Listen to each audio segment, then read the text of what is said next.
Hammaga salom, sizlar bilan Getreji Uzmi. Bugun biz Wingsdagi Muzan obrazini qilib ko'ramiz. Bilaman, hozir ko'rsalaring nima bu g'alatimi bu qilsalaring bo'ladi. Ruxsat beraman bu safarga, chunki o'zim tushunmay qolyapman. Nima bo'lyapti bu qizga? Yordam beringlar bunga. Nima bo'lyapti? Nima qilyapti bu? Rosta yoshligimdagi orzuyim amalga oshiryapman. Qani ketdi, mana qarang, buni qarang, nima qilyapti bu qiz endi.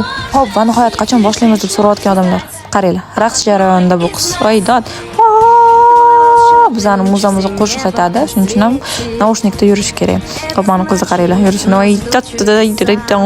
yo'q tushishini birinchi o'rinda jinsidan boshlaymiz. Uyalishni qaranglar. Uyalishni voy bo'pti.